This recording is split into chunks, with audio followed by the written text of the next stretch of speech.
Oi, o meu nome é Maísa e hoje eu trouxe a primeira parte das leituras que eu fiz no mês de setembro. Bom, eu sei que o conteúdo do momento é bienal e inclusive eu tinha prometido um conteúdo para sexta-feira da semana passada, mas eu vi tanta coisa acontecendo, tantos desconfortos e muitos vídeos foram produzidos que eu resolvi não dar a minha contribuição nesse sentido. Então acabei desistindo de colocar o vídeo no ar. No final das contas, procurem o vídeo do Paulo Hatz, ele fez um bom resumo do que aconteceu ali nos bastidores. Eu acho que ele trouxe uma sensação, um sentimento que não só de grandes produtores, como é o caso dele, mas dos pequenos produtores, que é o meu caso. Então, assim, só posso dizer que eu adorei o evento. Foi o primeiro evento que eu fui querendo produzir conteúdo, mas realmente eu não conseguia, eu estava sozinha, não tinha quem me ajudasse a fazer as filmagens, enfim. A gente tinha esse problema da produção do conteúdo naquele momento, porque realmente não tinha um espaço reservado para isso. Então eu resolvi simplesmente curtir. Filmei vários dos estandes, conheci muita gente bacana, algumas pessoas que eu conhecia do meio literário virtualmente, pude dar um abraço pessoalmente, foi muito bacana. Participei de encontros literários de parceiros. Então, assim, para mim, no final das contas, eu vim com a melhor bagagem da Bienal, ciente de que existiram problemas, alguns deles mais fáceis de resolver do que outros. Então, no final das contas, acabei deixando um mini vlog através de um vídeo curto. Eu acho que eu nem pus ele aqui no YouTube, tá? Só lá no Instagram. Mas tem algumas imagens, alguns amigos, e é isso. Eu desisti de colocar um vídeo no ar e resolvi deixar tudo para essa semana, para conversar um pouquinho mais com você sobre outras coisas, acima de tudo das minhas leituras que eu fiz no mês de setembro. Então, como sempre, acabo dividindo em duas partes, para não ficar um conteúdo muito extenso, cansativo. Vim conversar com você sobre as 5 primeiras leituras que eu fiz em setembro. Antes de começar, gosta de conteúdo literário, de falar de livros, lançamentos, unboxings? Te faço um convite, vem se inscrever no canal, te peço a gentileza para curtir, compartilhar, fazer comentários, ativar o sininho de notificação, me seguir nas outras redes sociais, incluindo o link do meu canal no Telegram, onde eu posto lançamentos, vídeo novo, ofertas, tudo fica aqui na caixa de descrição. Bom, então, como sempre, vou começar da primeira leitura finalizada, que foi A Fúria dos Reis. Lá no Fantasticai, resolvemos fazer a leitura dos 5 primeiros livros da série das Crônicas de Gelo e Fogo. E eu encerrei bem no início do mês, porque na verdade essa foi uma leitura que a gente começou na segunda quinzena de agosto.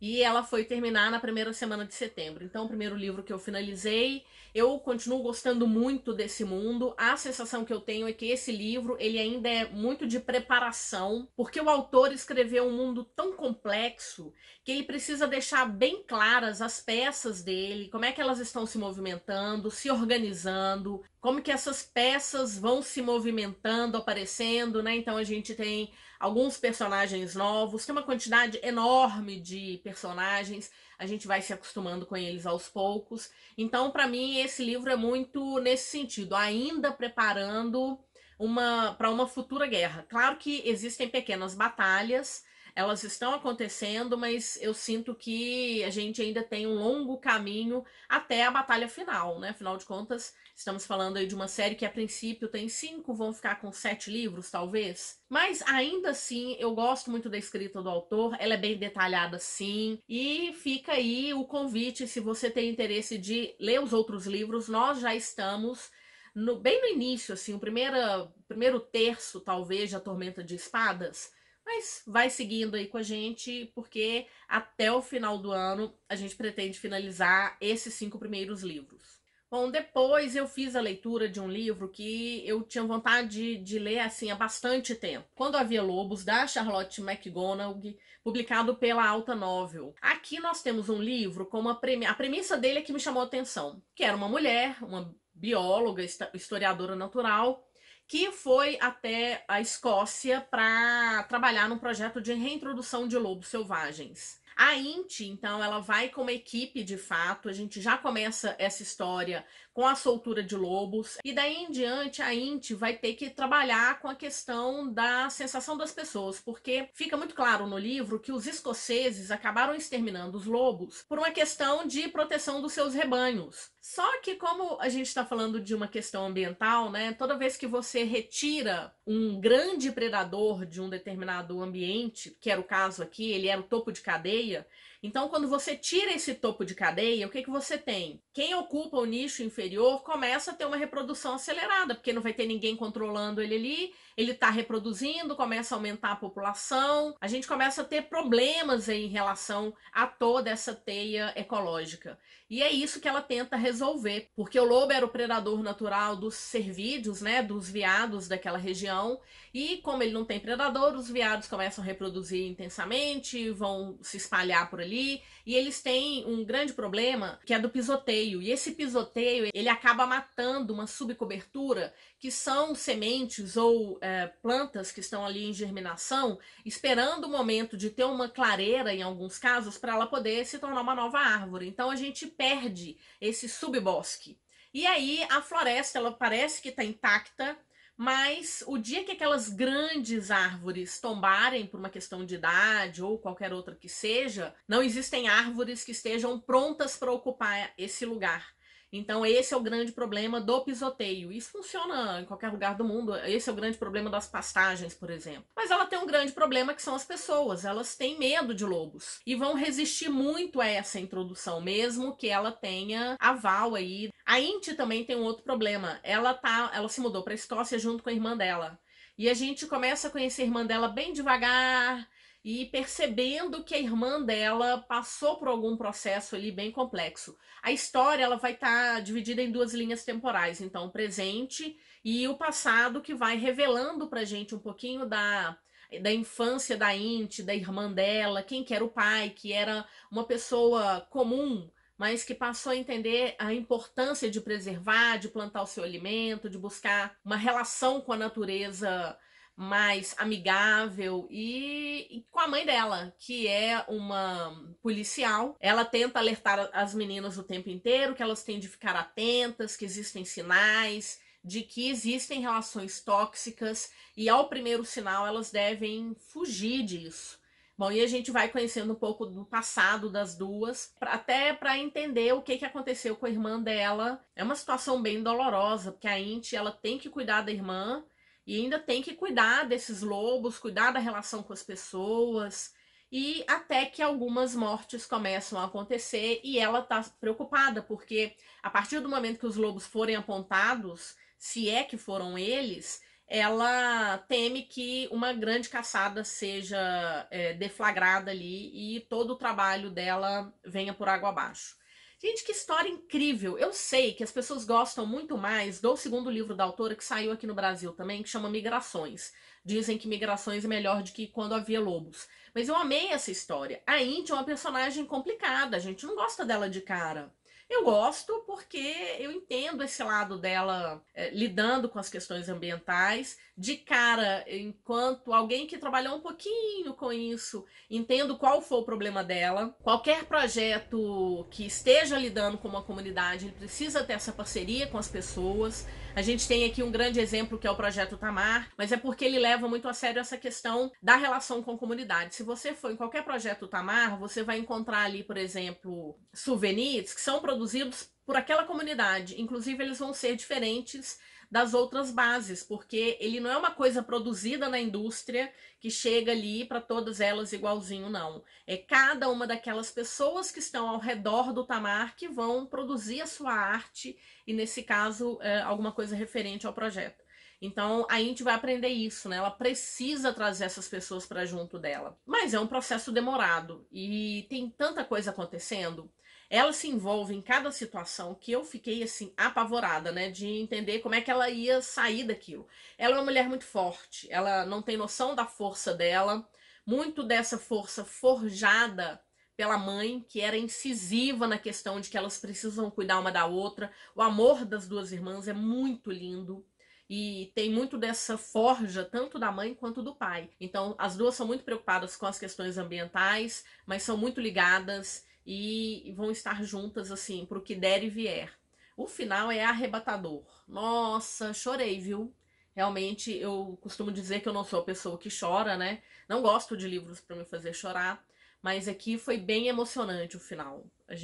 Eu não estava esperando por aquilo e gostei demais. Quero muito fazer a leitura de migrações. Eu participei da leitura coletiva lá da agência de comunicação e o livro era Golandar, o Paladino, do Roberto Rodrigues. Inclusive, quase que eu encontrei na Bienal, mas nós nos desencontramos no final das contas. Aqui nós temos um livro que tem uma pegada assim de RPG, porque são personagens que acordam num lugar, numa caverna, e eles não têm memória de quem eles são. E eles vão reconstruindo essas memórias, mas, acima de tudo, eles vão descobrindo as suas identidades à medida que eles vão caminhando por esse reino, conhecendo pessoas, conhecendo histórias, juntando peças de informações. E é isso que nós temos em Golandar. Essa história que tem bem essa pegada mesmo de RPG, com cada um deles ali forjando uma identidade. Eu nunca joguei RPG, para ser sincera, mas eu tinha muita vontade. Por isso, talvez eu não tenha aproveitado tanto a história, porque eu entendi que existem posições ou profissões ou atribuições que são característicos de RPG e eu não sabia disso. Então eu fiquei um pouco perdido, mas a coisa funcionou, assim, eu consegui entender o caminho deles, eles andam bastante. Eu senti a falta de um mapa, porque eles andam por esse mundo. Eu sempre sinto falta de mapas. Eu acho que eles ajudam a gente a se localizar ali. Mas tá aí a dica, a gente ainda vai ter uma discussão final para conversar um pouquinho. Claro que teve uma outra coisa ali que não foi perfeito para mim, me incomodou um pouquinho, mas já conversei com o autor. Ele, inclusive, trouxe algumas explicações em relação às escolhas que ele fez para os seus personagens. E, enfim, tá aí a dica de um livro que tem essa pegada de RPG, se você gosta desse formato. Bom, eu não sou exatamente fã das histórias da Jennifer Armentrout, mesmo porque eu só li 2 livros dela, que é de Sangue e Cinzas e Reino de Carne e Fogo. Mas aí eu recebi da Record Uma Maldição de Ruínas e Fúria. E, bom, nunca deixei de me aventurar em novas histórias, resolvi entrar aqui, mesmo que ela tivesse uma chamada que já estava me deixando assim preparada para não gostar também desta série. Porque ela vive pela intuição, ele se alimenta do seu prazer. Assim, lá vem uma história de fantasia com muito hot, né? Ela é uma romantasia, disso não há dúvida. Mas a parte de fantasia, porque o problema para mim com De Sangue e Cinzas é que a explicação daquele mundo, ela vem muito devagar. E é um devagar que é diferente. Por exemplo, Crônicas de Gelo e Fogo, ele vem devagar, mas a gente já entende logo de cara os lugares, a questão dos dragões, de onde é que eles, as histórias deles. Então, algumas peças são acrescentadas e a gente vai aumentando o mundo, mas você entende tudo logo de cara. Para mim, tá? Isso é uma opinião pessoal. De Sangue e Cinzas demorou tanto que eu desisti. Dizem que o terceiro livro é que vem com toda a explicação. Mas aí eu fiquei realmente desanimada. Aqui não. Aqui eu consegui entender esse mundo devagar, ao longo da história, mas quando foi chegando no final, sabe quando você fala assim, uau, que interessantíssimo, como ela pegou uma mitologia e criou uma coisa diferente, não vou dizer nova, porque ela partiu de uma premissa aí que já existe em livros de fantasia, mas ela criou uma coisa muito diferente, muito própria dela, e eu adorei. Eu realmente gostei. Não é o melhor livro de fantasia que eu li, tá longe disso, mas me entreteu, me deixou curiosa para os próximos livros e me deixou realmente assim com vontade de saber mais em relação a essa mitologia. A gente tem aqui um casal, tem lá suas cenas hot. Eu costumo pular essas partes, gosto mesmo da parte de fantasia, mas ela me surpreendeu. Nesse mundo, nós temos uma supremacia de seres que são chamados de súperos. Eles são belíssimos, lógico, mas eles são muito fortes. Eles têm uma constituição que dá muita força para eles. É muito difícil matar um súpero.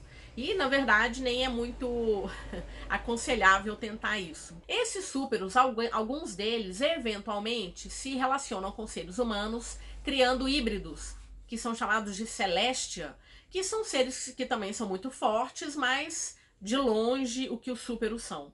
E os seres humanos, a ralé toda que é chamada de ínferos, que estão ali para servir, porque o rei desse lugar, ele é um súpero. Então as pessoas fazem o que ele manda, estão ali de certa forma como meros espectadores desses súperos. Acontece que uma rebelião se levanta e essa rebelião ela é liderada por um ínfero e as pessoas começam a entender que pode ser que elas possam fazer frente, porque no final das contas a quantidade de seres humanos é tão grande que poderia haver muitas perdas, mas eles poderiam fazer aí quem sabe, derrotar esses súperos, né? Mas a gente tem essa rebelião.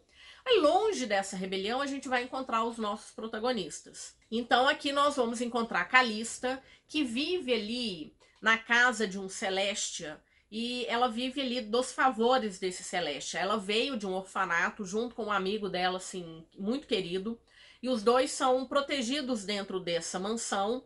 Ele vai servir como guarda e ela tá ali numa posição de amante desse Celestia.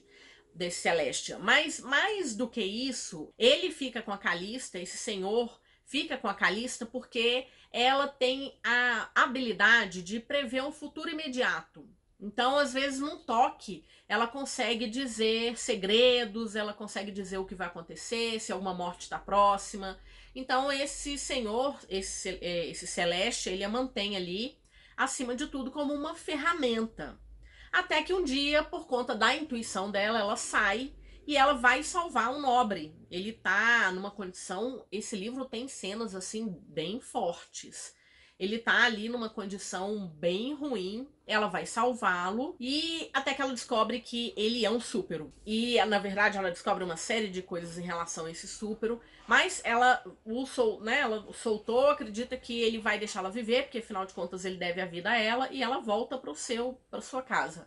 Até que um dia esse súpero bate lá na porta e vai solicitar, entre outras coisas, que a Calista seja agora uma serva dele.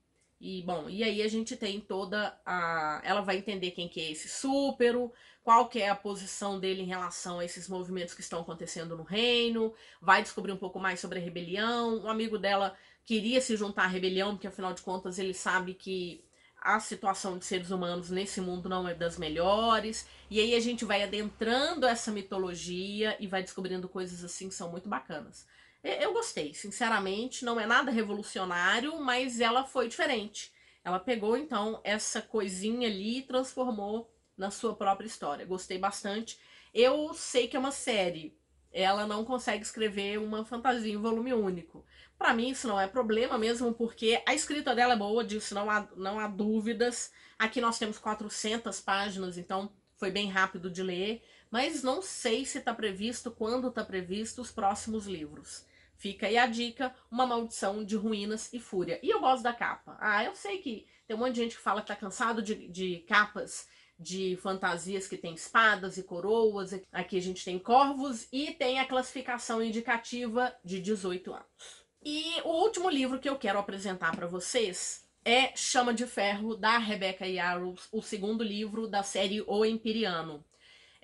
Se você ainda não leu o Quarta Asa, eu sugiro que você pule essa parte, porque querendo ou não, eu vou tentar falar dessa história sem dar spoiler de Quarta Asa. Bom, eu fiz a leitura desse livro lá para a Livraria Leitura, já saiu a news com a minha opinião em relação a essa história. Gente, eu adorei. Eu sei que muita gente tem comentado que esse livro tá um pouco inchado. De fato, houve uma parte dele ali que a gente fica extremamente incomodado. Principalmente porque nós temos uma personagem nova, que não é tão nova assim, ela aparece em Quarta Asa, mas aqui ela vai ganhar, né, maior protagonismo. E ela e a Violet ficam numa picuinha que lembra aquelas coisas que incomodam demais, né, de colocar mulheres como rivais por conta de macho. Basicamente é isso. Então as duas ficam um bom tempo numa picuinha, gente, tem uma guerra acontecendo. As coisas estão saindo do controle. E, sinceramente, Claro que existe um momento em que essa personagem conta pra Violet qual que é a real intenção dela. Aí a gente fica um pouco mais tranquilo e finalmente as duas conseguem seguir ali com o entendimento. Então acho que o inchaço do livro ele é muito por conta dessas duas. E da Violet que insiste em ficar desconfiada do Xaden. Então isso fica um pouco cansativo também. Fica ali numa guerrinha de palavras e de eu não confio em você, você precisa me contar tudo. Ah, gente, se eu vou contar tudo da minha vida para uma pessoa com quem eu tô me relacionando, eu vou ficar uma vida contando as coisas, né? Sei lá o que você quer saber. Tudo bem também que não dá pra. O Zayden fica assim, faça a pergunta certa. Então, essa coisa incomodou. Mas fora isso, é fenomenal. E eu. Será que ele é melhor que Quarta Asa? Ah, tá no mesmo lugar ali. Eu nem lembro que nota que eu dei. Provavelmente 4,5 e favoritei. Esse 4,5 tirei por conta desse inchaço que o livro tem mesmo, não tem jeito. Essa minha edição aqui é não finalizada, tem mais de 700 páginas. Ah, eu gostei demais. A gente tem muita ação, a gente tem muitas descobertas, a gente tem a volta daquela Violet incrível que consegue raciocinar muito rápido em relação às coisas. Isso vai acontecer na parte final? Vai. Mas ela consegue tirar umas sacadas assim. Tudo bem que uma delas, nossa, são muitas as reviravoltas ao final dessa história. Uma delas, a autora, ela vai dando pistas pra gente. E eu já tava desconfiada, não tinha chegado ao final, ao cerne da questão. Mas ela vai deixando pistas. O que eu acho bacana, porque é muito ruim quando ela vem com uma virada de chave do nada. Ela é construída, sabe? A parte final, ela é simplesmente para destruir, acabar com qualquer um. Completamente, assim. De querer o próximo livro para o mês que vem. Ainda que eu não tenha comprado uma edição final, eu já quero o próximo livro, porque esse final, ele é terrível. Ele é de pegar o coração da gente, assim, colocar num pilão e socar bastante. Com muito sal, é tipo isso. Então, com muito ferro, é basicamente isso. Então, nós temos aqui uma história que continua muito boa, os dragões continuam muito bons. Adoro os dragões aqui. Andarna tá uma adolescente completamente irritante. É muito engraçado os embates que ela tem. Eu gostei da história, sim, e recomendo. E provavelmente vai sair leitura coletiva lá pelo Fantasticai. Você tá convidado, se quiser ler com a gente. As pessoas estão esperando o livro baixar um pouquinho do preço, quem sabe uma promoção vindo aí. Acho que tem promoção na Amazon vindo aí por volta de outubro. Quem sabe esse livro não baixe bastante o valor, mas tem leitura coletiva e eu vou reler, porque foi o sabor. Foi realmente muito bom. Então é isso. E se você assina a news lá da Livraria Leitura, já leu a minha opinião em relação a essa história. Bom, então foram esses os 5 primeiros livros. Na sexta-feira eu venho com um unboxing que tá, gente, assustador. Eu recebi muitos livros e fiz algumas compras, então tem muito livro para trazer para vocês, então fiquem atentos, sexta-feira tem vídeo novo. Na semana que vem eu venho com a segunda parte das leituras que eu fiz em setembro e com a lista do que eu pretendo ler no mês de outubro. Outubro, Halloween, não sei, eu ainda estou escolhendo as minhas leituras, não sei se eu vou conseguir fazer uma leitura trevosa, mas vou tentar. É isso, espero que você tenha gostado e bora conversar. Teve lá na Bienal, ficou sabendo aí um pouco desses incômodos que aconteceram, comprou muito. Eu vou mostrar alguns dos poucos livros que eu comprei, os livros que eu ganhei. Tinha muita oferta, muita gente reclamando aí que os preços não estavam bons, mas as pessoas compraram assim mesmo. Acho que todas as editoras mencionaram que foi recorde de vendas. Mas foi bom. Me conta o que você comprou, o que você aproveitou, o que conseguiu, ou se ficou assistindo de longe. Às vezes acontece isso também. Cansei de assistir Bienal assistindo stories das outras pessoas, postagens. Tem hora que é isso que a gente tem e vai funcionar também. Bora conversar um pouquinho. Bom, muito obrigada se assistiu até agora. Lembrando que eu vou deixar o link de compra para todos esses livros aqui na caixa de descrição. Te desejo ótimas leituras e nos vemos na sexta-feira com o unboxing.